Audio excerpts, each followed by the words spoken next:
नमस्कार, देश न्यूज में आपका स्वागत है। मैं हूं आपके साथ स्नेहा। आप देख रहे हैं हमारा खास कार्यक्रम मंथन। मंथन में आज हम बात करेंगे सीएए को लेकर। दरअसल केंद्र सरकार ने 11 मार्च को पूरे देश में सीएए लागू कर दिया। इसको लेकर विपक्षी पार्टियां लगातार विरोध जता रही हैं। पश्चिम बंगाल की ममता बनर्जी भी इसके विरोध में है। उधर नागरिकता संशोधन अधिनियम को लेकर केरल में भी विरोध प्रदर्शन शुरू हो चुका है। वहीं असम में 30 जनजातीय संगठन और 16 दलों का विपक्षी मंच विरोध पर उतर चुका है। आखिर विरोध किस बात का है, ये जानने की आवश्यकता है, क्योंकि विरोध हो रहा है। सीएए तो आखिरकार आ ही गया। प्रधानमंत्री नरेंद्र मोदी, भाजपा के नेता, भाजपा के कार्यकर्ता ये कहते नजर आ रहे हैं कि प्रधानमंत्री मोदी की गारंटी जो है उसका प्रूफ सीएए के जरिए उन्होंने दिया कि जितनी भी गारंटी उन्होंने दी है प्रधानमंत्री नरेंद्र मोदी ने, वो सभी पूरी करते हुए नजर आ रहे हैं। लेकिन सवाल यहाँ ये उठ रहा है कि आखिर इसका विरोध क्यों होता नजर आ रहा है। इसी पर आज हम चर्चा करेंगे। हमारे साथ जुड़ चुके हैं हमारे मेहमान वेद प्रकाश शास्त्री जी, बीजेपी नेता जुड़ चुके हैं, राज शर्मा जी, कांग्रेस प्रवक्ता जुड़ चुके हैं, सोफिया खान जी हमारे साथ टीएमसी नेता जुड़ चुके हैं, और डॉक्टर नवीन आनंद जोशी जी हमारे साथ राजनीतिक विश्लेषक जुड़ चुके हैं। आप सभी का बहुत बहुत स्वागत है देश न्यूज पर। नवीन आनंद जोशी जी, आप ही के पास आऊंगी। आपसे जानना चाहती हूं कि सीएए को लेकर आपका क्या सोचना है, साथ ही साथ जो विरोध हो रहा है सीएए को लेकर उस पर आप क्या कहेंगे? देखिए स्नेहा जी, सीएए वह कानून है जो संशोधन कानून है जिसमें शरणार्थियों, खासकर जो शरणार्थियों के लिए बनाया गया ये है, और इसमें किसी की नागरिकता नहीं छीनी जा रही है, उसे नागरिकता दी जा रही है। जो शरणार्थी या बरसों से रह रहे हैं, जो किसी धार्मिक प्रताड़ना के शिकार हैं, चाहे वो पाकिस्तान से आए हो, चाहे अफगानिस्तान से आए, चाहे बांग्लादेश से आए हो, उनको यहाँ पर स्थान मिले, उनको यहाँ की नागरिकता मिल सके, इसके लिए यह कानून है। और यह कानून लाने के पीछे कोई राजनीतिक हित मुझे नजर नहीं आता, क्योंकि जो प्रताड़ित होता है, जो शरणार्थी होता है, उसका दर्द वही समझ सकता है जो खुद कभी शरणार्थी रहा हो। तो इसका विरोध करने वाले लोग पहले ये समझ लें कि ये कानून किसी की नागरिकता छीनने के लिए नहीं बना है, यह उल्टा लोगों को नागरिकता देने के लिए कानून बना है। क्योंकि इतने वर्षों से वे अपने बेनाम जिंदगी जी रहे थे, उन्हें एक मौका मिल रहा है। सरकार ने किसी पार्टी ने वादा किया था, लेकिन उस पार्टी का विरोध करना, यदि विरोध करना है तो मैं समझता हूँ ये गलत है, क्योंकि ये कानून, ये जो कानून है, ये शरणार्थियों के हित में लाया गया कानून है। इसमें कोई जाति धर्म का विषय नहीं है, ये केवल और केवल शरणार्थियों के लिए लाया गया कानून है। ठीक है, चलिए, ये जाति धर्म को लेकर इसको नहीं लाया गया है, शरणार्थियों के लिए ये कानून लाया गया है। चलिए, मैं अभी आऊंगी सोफिया खान जी के पास, क्योंकि ममता बनर्जी इसका विरोध कर रही हैं। सोफिया खान जी, तो विरोध आखिर क्यों हो रहा है? क्या क्योंकि भारतीय जनता पार्टी अगर कुछ और सोच के सीएए लाई है, तो आखिर टीएमसी इसका विरोध क्यों कर रही है? नमस्कार सभी को जी। नागरिकता संशोधन कानून, या जिसको हम सीएए के नाम से जानते हैं, ये कहीं ना कहीं ये इलेक्शन कानून, मतलब चुनावी कानून इसका मैं नाम दूंगी, क्योंकि ये जो होना था 2019 में हो सकता था। 2020 के ठीक कोरोना काल आने से पहले बहुत हमने देखा शाहीन बाग में कितने प्रोटेस्ट हुए। इनफैक्ट पूरे देश में कई महिलाओं ने इसको, कई संगठन ने इसका विरोध किया। उसके बाद कोरोना आने के बाद माहौल जो है बदल गया। अगर ये चाहते तो ये महीने, 2 महीने, 4 महीने, 6 महीने में ये कानून को पास कर सकते थे, लेकिन चुनाव से पहले इन्होंने हुकुम के इक्के के जैसा इसे रखा था, ताकि असली मुद्दों से ये चीजों को भटका सके। अगर ये इलेक्शन गिमिक है, ये एक तरह से इलेक्शन गिमिक, या हम कह सकते हैं एक इलेक्शन का ट्रिक है। यहाँ पर युवाओं को तो कोई नौकरी मिली नहीं, हमारे देश की युवाओं की बात कर रहे हैं, ये शरणार्थियों को लाने की बात कर रहे हैं। ठीक है, बहुत अच्छी सोच है, लेकिन इसमें एक दो मसला ये है कि यहाँ पर एक तो ये धर्म के ऊपर यहाँ पर क्या बोलते हैं, डिस्क्रिमिनेशन हो रहा है। मुसलमानों को छोड़ दो, बाकी अन्य माइनॉरिटीज को पकड़ लो, ठीक है। दूसरी चीज है, यहाँ पर हमारे जो नागरिक हैं, 43.5% से भी ज्यादा नागरिक जो है वो युवा जो है वो बेरोजगार है। उनके बारे में ना सोचकर, दो जैसे जिस प्रकार से चुनावी वादे किया था मोदी जी ने कि 2 करोड़ नौकरी हर साल देंगे, तो हमारे उन युवाओं को नौकरी तो मिली नहीं, अलबत्ता ये और ज्यादा भीड़ लगाने के लिए नागरिकता दे रहे हैं।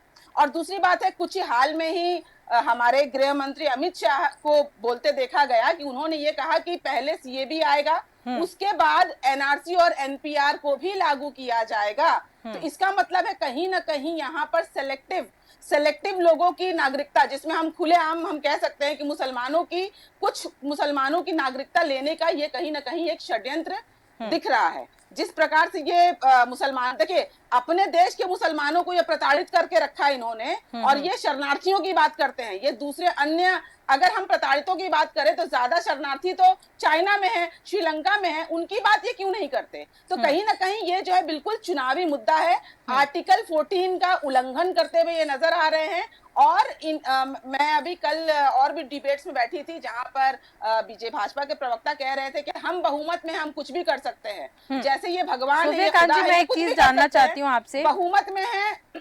एक चीज जानना चाहती हूँ, आपने कहा कि भारत के मुसलमान प्रताड़ित है, किस तरीके से, मतलब क्या एंगल लेके आपने ये बोला? देखिए 2014 के बाद जितने ये 14% जो मुसलमान भारत में हैं, वो सबसे बड़ी बात है कि वो अपने ही देश में रहकर एंटी नेशनल, पाकिस्तान जाओ, बांग्लादेश चले जाओ और सुरक्षित फील नहीं करते। ये सबसे बड़ी बात है। अपने देश में रहकर अगर आपको अपनी नेशनैलिटी को प्रूव करना पड़े तो इससे ज्यादा दुर्भाग्य की बात नहीं हो सकती। मुसलमान और हिंदू या सिख ईसाई हर धर्म के लोग इस देश को गोरों से, अंग्रेजों से बचाने के लिए लड़े। लेकिन यहाँ पर कोई भी मुसलमान ये कहता नजर नहीं आया है मेरे ख्याल से सोफिया खान जी की हम भारत देश में असुरक्षित फील करते हैं, क्योंकि जैसे ही ये बात है कि पाकिस्तान जाओ, और जैसे आपने बताया ऐसी बात आती है तो पाकिस्तान को लेकर यहाँ पर वो लोग नाराज होते हैं कि हम भारत देश के, हम पाकिस्तान की बात, और ये सरकार थोड़ी करती है, ये किसी सरकार का ले रहे। कुछ समुदाय, आप बिल्कुल सही कह रही हैं, कुछ ऐसा पर्टिकुलर ग्रुप कह सकते हैं हम जो यहाँ भड़काने की कोशिश करता है, बिल्कुल करता है, लेकिन हम किसी पार्टी पर ये दोष नहीं डाल सकते है ना। देखिए सीए आर्टिकल 14 का उल्लंघन है, जहां पर हमारे संविधान ने हर एक धर्म को, हमारा कंट्री एक सेक्युलर कंट्री है, लेकिन अगर यहाँ पर आप किसी जाति धर्म के आधार पर आप Hindu, Sikh, Buddhist, Jain, Parsi, Christian mention करते हैं, आप शरणार्थी तो शरणार्थी है। अगर आपकी दया इन 6 धर्म के लोगों के लिए है तो मुसलमानों का कहना है, तो कहीं ना कहीं अपने देश के मुसलमान कहीं ना कहीं असुरक्षित फील कर रहे हैं। ठीक है, मैं आपके पास समय में देखिए शरणार्थी आप दे रहे हैं, ठीक है, शरण आप दे रहे हैं, ठीक है, लेकिन मैंने जैसा कहा कि गृह मंत्री ने साफ साफ अपने पिछले एक रैली में कहा है कि इसके बाद वो एनआरसी और एनपीआर भी करेंगे। तो इससे तो मुसलमान जाहिर सी बात है डरे हुए हैं ना। बिल्कुल ठीक है, अचानक से किसके, चलिए मैं आऊंगी आपके पास सोफिया खान जी, बिल्कुल। लेकिन यहाँ पर एक बात ध्यान रखने वाली है कि जो 3 देशों का यहाँ पर जिक्र हुआ है, अफगानिस्तान, बांग्लादेश, पाकिस्तान, इन तीनों देशों की जब बात होती है तो उसमें यह कहा जा रहा है कि ज्यादा वहां पर मुस्लिम पाए जाते हैं। तो देश जो पूरा मुसलमानों का हो वहां पर मुसलमान प्रताड़ित नहीं हो सकते हैं, ये बात सामने है। इस वजह से ऐसा कहा जा रहा है कि मुसलमानों को हटाया गया है, बाकी सभी जो जाति हैं उनको इंक्लूड किया गया है। ठीक है, चलिए मैं आपके पास वापस आऊंगी सोफिया खान जी, लेकिन उसके पहले राज शर्मा जी के पास आऊंगी। राज शर्मा जी क्या कहते हैं सीए को लेकर? विरोध होता तो दिख रहा है, क्या कहेंगे सीए को लेकर और विरोध को लेकर? क्या आखिर विरोध क्यों हो रहा है इसका? क्या इससे भारत को कुछ लॉस हो सकता है सीए आने से? देखिए लॉस और बेनिफिट का कोई मतलब नहीं, लेकिन मैं अभी आनंद साहब कह रहे थे राजनीतिक विश्लेषक, अभी इन्होंने कहा था कोई दर्द जाने कोई शरणार्थी रहा हो, तो मुझे उम्मीद रखता है कि आप शरणार्थी रहे होंगे। लेकिन मैं एक रिक्वेस्ट करना चाहता हूं आपसे कि आप विश्लेषक हैं और आप विश्लेषक का चोला पहनते हो, और जब आप डिबेट में ज्यादा उछलते हो तो खाकी वर्दी दिख जाती है आरएसएस की। वो नहीं करना है भाई, क्षमा के संग कहता हूं। अब मैं कहना चाहता हूं सीए, मैं कहता हूं सीए हमें ज्यादा बहस करने का मुद्दा नहीं है। हम लोग प्रवक्ता हैं, लेकिन प्रवक्ता अंधे नहीं होने चाहिए और दृष्टिहीन नहीं होने चाहिए। बिल्कुल मैं कह रहा हूं कि सीए 19 में राष्ट्रपति जी ने साइन कर दिया था, आप तुरंत लागू कर देते। अब आप लागू कर रहे हो, चलो इसमें भी कोई दिक्कत नहीं। मैं कह रहा कि सीए लागू करने का अभी अगर ये लेट भी कर देते तो कोई फर्क नहीं पड़ रहा था, आप रोजगार दे देते इनकी जगह। आप 2 करोड़ एक साथ रोजगार दे देते, क्या फर्क पड़ रहा? जिन्होंने 10 साल में महिलाओं के संग यौन शोषण करा उनको फांसी की सजा दे देते, क्या फर्क पड़ रहा था? आप सीए लागू कर रहे हैं। और मैं इसमें एक और बात कहना चाहता हूं, शायद मेथ्यू या मूथू कुछ समाज के वहां पे 70-80 लाख या 1 करोड़ लोग हैं जो 40 विधानसभा में वेस्ट बंगाल में प्रभाव रखते हैं। मैं आपको स्नेहा जी एक बात कहना चाहूंगा जी, सत्ता में आके कुछ गलतियां हो जाती है, नीति गलत हो सकती है, नियत ना गलत, बिल्कुल। लेकिन दिक्कत यह है कि भारतीय जनता पार्टी की नियत गलत है, नीति की तो बात छोड़ दीजिए। मैं सिर्फ इतना कहना चाहता हूं कि आपने सीए लाना क्या आज ही जरूरी था? अरे 6 महीने बाद आ जाता। और वैसे भी तो आप लोग आजकल कह रहे हैं अब की बार 400 बार, लेकिन मैं एक और बात कह रहा हूं, गांव में लोगों ने पेट्रोल पंप पे एक बोर्ड लगाना शुरू कर दिया है कि अब की बार 400 पार अगर आ गई मोदी सरकार। क्या कर रही हो आप? आपने रोजगार नहीं दिया, आपने 10 साल में एक विश्वविद्यालय नहीं दिया जो विश्व में अपना नाम कर सके। आप कहते हो विश्व गुरु बन जाए, क्या फर्क पड़ता है? विश्व गुरु कैसे बन जाएगा बताइए आप? है मेरे देश का प्रधानमंत्री टेलीप्रॉम्प्टर के बिना नहीं बोल पाता है और विश्व गुरु बन जाएगा? अगर दिखानी है मीडिया को, अगर मीडिया को कोई वीडियो दिखाना तो दिखाइए जवाहरलाल नेहरू साहब का, दिखाइए इंदिरा गांधी का। जब वो लोग विश्व में जाते थे, अब्रॉड जाते थे, तो वहां की जनता हाथ हिलाती थी। आप क्या करते हो? जैसे मैं एक बात कहना चाहता हूं, अगर मैं कनाडा चल जाऊं रहने लगूं, मैं कांग्रेस का होने के बाद अगर मेरा प्रधानमंत्री आएगा मैं वहां जाऊंगा, क्योंकि वो मेरे देश का प्रधानमंत्री। बिल्कुल। अभी मैं एक चैनल में बोल रहा था, बीजेपी की प्रवक्ता महिला थी, वो कह रही थी भारतीय जनता पार्टी में महिला सुरक्षित है। कहां सुरक्षित है? सनातन धर्म की सरकार में सनातन लड़की की लाश रात के 1 बजे जला दी जाती। ये कहां का धर्म था? जिस लड़कियों को, हालांकि लड़कियां भी नहीं, जिन बेटियों ने और जिन बेटियों को देश का नाम और नाज रखी, उनको प्रधानमंत्री जी अपने घर में कोरोना काल में कहते थे बेटियां हो तुम मेरी, उन्हीं को होम गार्ड से उठवा दिया, घसीटी गई थी। ठीक है। मैं कहता हूं जब पहलवान गोल्ड मेडल लाए थे वो एक सड़क में रख रहे थे, हे भगवान मेरा प्रधानमंत्री कहां चले गया था? 56 इंच के मेरे प्रधानमंत्री ताकतवर कहां चले गए थे? कहते नहीं बेटे नहीं, मेरे जीते हुए ये मेडल रोड पे नहीं चलिए, ठीक है, ठीक है, चलिए, शर्म नहीं है? बिल्कुल। हम जवाब लेते हैं वेद प्रकाश शास्त्री जी से। देखिए वेद प्रकाश शास्त्री जी, तमाम यहाँ पर सवाल खड़े होते नजर आ रहे हैं, मैं एक एक करके आपसे जवाब चाहूंगी इन सभी सवालों का। देखिए राज शर्मा जी और सोफिया जी दोनों लोगों ने जो प्रश्न उठाए हैं उन दोनों लोगों को एक ही बार में उत्तर दे देता हूं जी।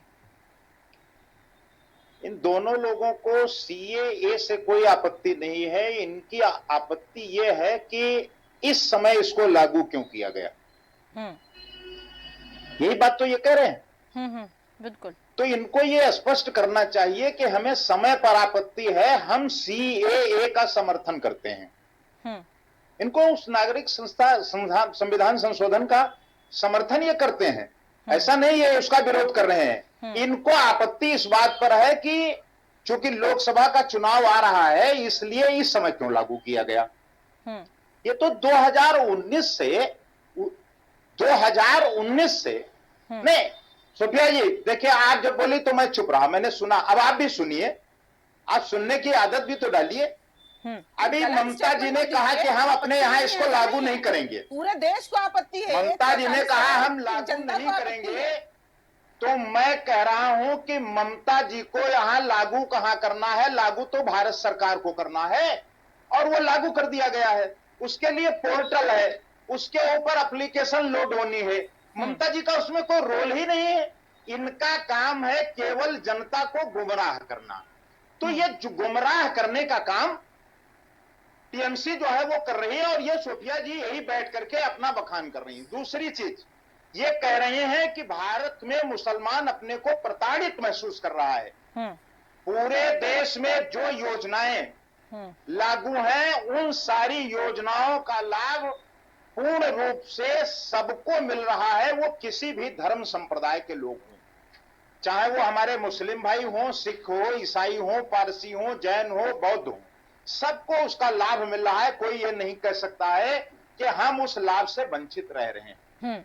अब रही बात धर्म के आधार पर नागरिकता देने की, क्या पाकिस्तान, अफगानिस्तान से जो मुस्लिम भाई यहां आकर के अवैध तरीके से रह रहे हैं, उनको भारत की नागरिकता दी जानी चाहिए?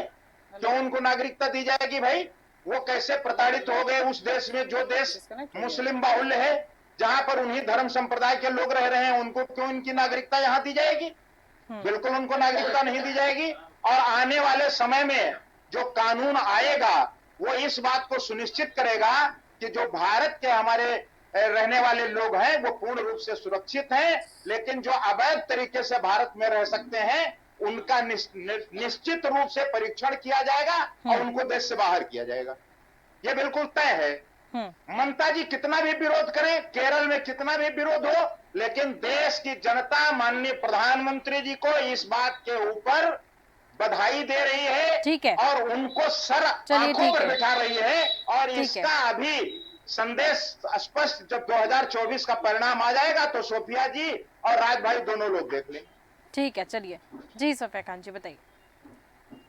इतनी सहानुभूति अगर मणिपुर के लोगों के साथ, मणिपुर क्या फॉरेन लैंड में है क्या, भारत से बाहर है? मणिपुर के लोगों के पर बात कर रहे हैं सोफिया बेटियों के साथ अगर नहीं, ये जो कह रहे हैं कि शरणार्थियों के ऊपर बहुत श्रद्धा है, उनके ऊपर आप कह दीजिए ना, मणिपुर की महिलाओं के साथ क्या किया था? बिल्कुल गई थी, बिल्कुल गई थी।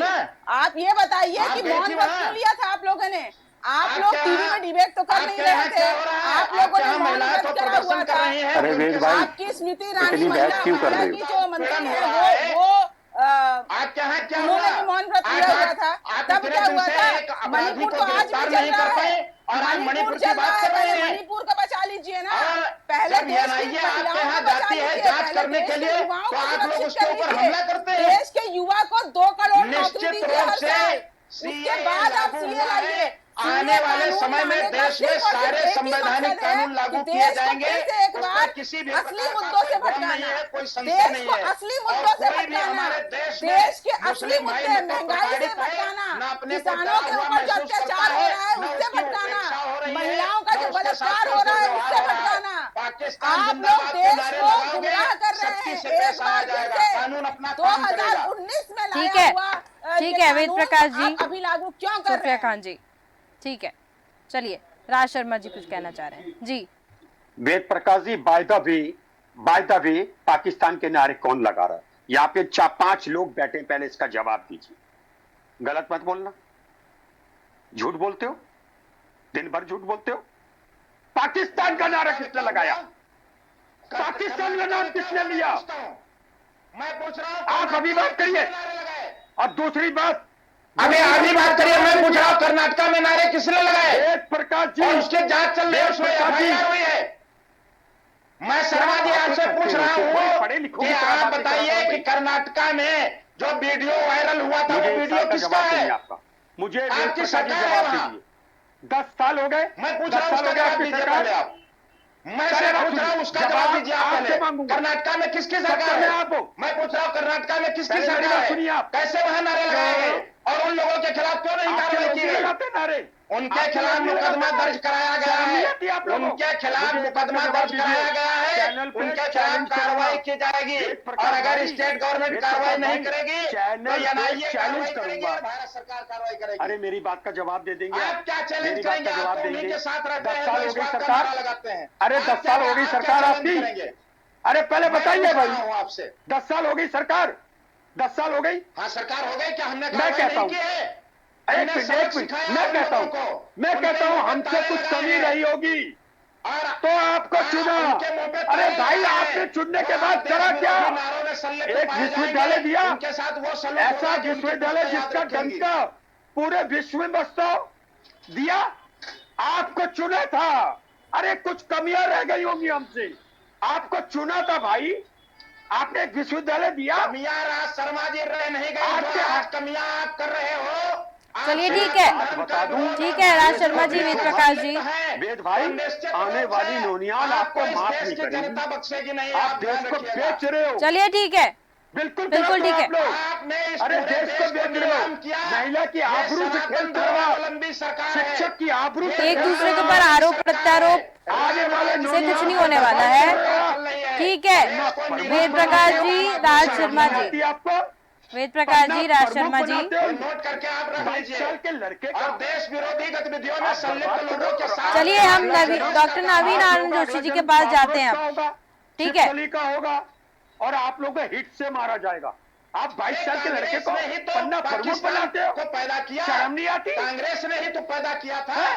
बताओ ना कि धारा- चलिए ठीक है, एक दूसरे के ऊपर आरोप प्रत्यारोप, 50-60 साल बीती हुई बातें और फिर 10-20 साल की बातें, यहाँ पर आरोप प्रत्यारोप से कुछ नहीं होने वाला है।